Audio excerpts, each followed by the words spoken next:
A condenação do Estado brasileiro por deixar de investigar, julgar e punir os responsáveis pela tortura e assassinato do jornalista Vladimir Herzog coloca a justiça brasileira em xeque. O crime ocorrido em 1975, durante a ditadura civil-militar, permanece impune até hoje.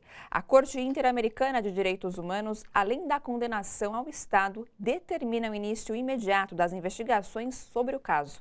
E quem está aqui para falar sobre essa decisão é o Ivo Herzog, filho de Vladimir Herzog. Boa noite, Ivo. Seja bem-vindo aqui no nosso jornal. Eu que agradeço a oportunidade de participar. Obrigada mais uma vez. Ivo, diante dessa decisão, o que a sua família, depois de tantos anos, 43 anos, espera, após essa decisão de uma corte internacional?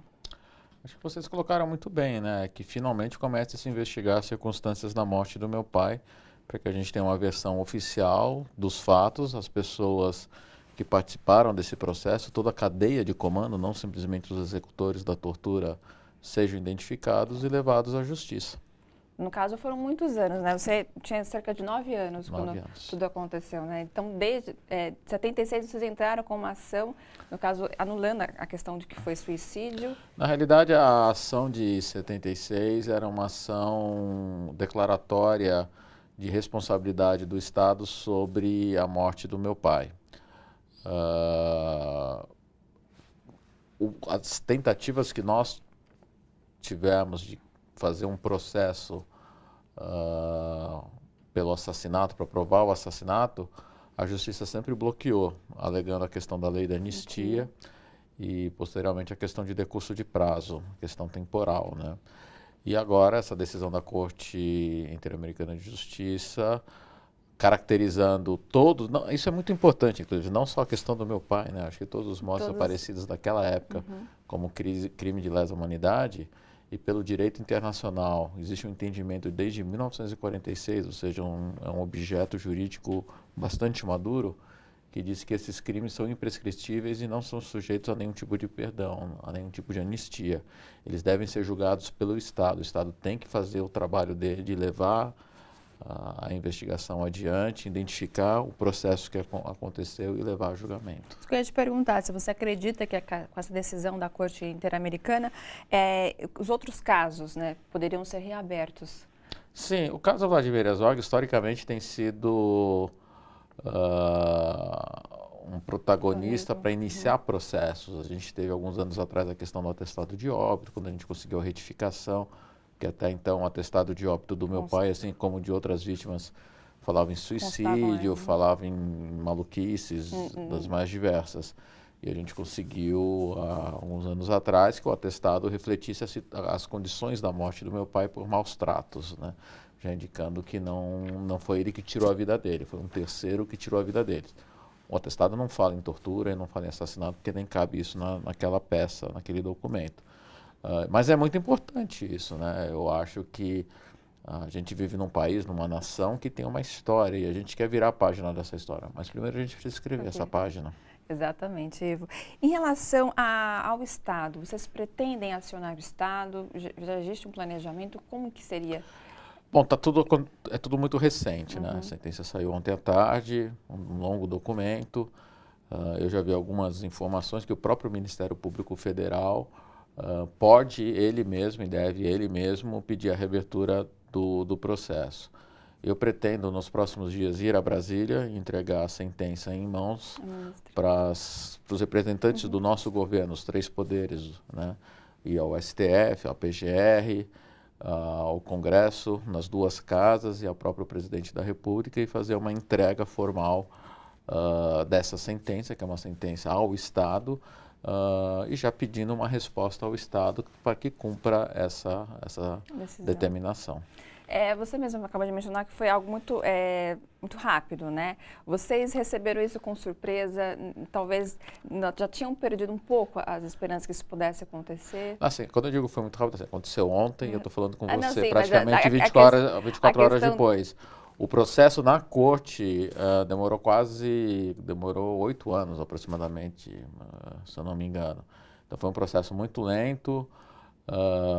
Ele tem um rito para ser admitido à corte, bastante criterioso, e é a parte que demorou mais.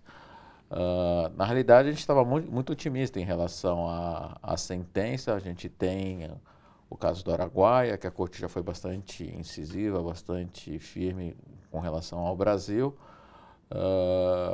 E os fatos estavam postos, né? Então a gente estava muito otimista com a sentença. Acho que a sentença ela responde ao principal anseio, que é tirar uma mordaça que existe no Brasil, chamada Lei de Anistia, com o entendimento atual do STF. Acho que é uma discussão que tem que prosseguir, né? Tem que avançar, porque essa mordaça não permite que os brasileiros conheçam a história. E a gente vê N efeitos colaterais disso. Uma delas é que vem crescendo uma parcela da população que fala em volta da ditadura, porque não sabe o que foi a ditadura. Não sabe, por exemplo, que eles não poderiam falar publicamente que eles querem um regime diferente do regime atual. Naquela época, se você fizesse isso, aconteceu o que aconteceu com meu pai. Só de falar, não era... Meu pai falava o que pensava e esse é o crime que ele, entre aspas, ele cometeu, né? Então, eu acho que é isso. A gente precisa evoluir como nação e, para isso, a gente tem que conhecer essa história. Não é uma história só com capítulos bonitos que a gente pode se orgulhar. Tem grandes tragédias mais antigas, tragédias mais recentes, mas só tendo um conhecimento profundo dessa história, que ela se torne oficial, que ela vá para os livros de história, que a gente ensine para os nossos filhos, para gerações atuais e que estão por vir, que a gente vai evitar que esses erros aconteçam no passado. E aqui a gente não está inventando nada. Se você for ver, por exemplo, a questão do Holocausto, do nazismo com os judeus, é isso. Você tem monumentos de memória por toda a Europa, principalmente na Alemanha, que foi o grande protagonista de toda aquela violência, e isso é o instrumento que vem garantindo que tais atrocidades, como o nazismo, não voltem a se repetir. Aqui no Brasil, como a gente não trata dessa questão da ditadura, esses crimes continuam acontecendo, né? Você acredita que essa questão da manutenção da lei da anistia, ela serve na prática para essas decisões? Ela é um atestado de impunidade para os agentes do Estado, né? Como eu ia dizer, a gente teve, depois do caso do meu pai, só para citar alguns mais famosos, Carandiru, Marielle, Amarildo. Eu faço parte da ouvidoria das polícias do Estado de São Paulo. A gente acabou de emitir um relatório fazendo o balanço das violações cometidas pela corporação no ano passado, ou casos que precisam ser apurados. São mais de 900 mortes a partir da polícia militar.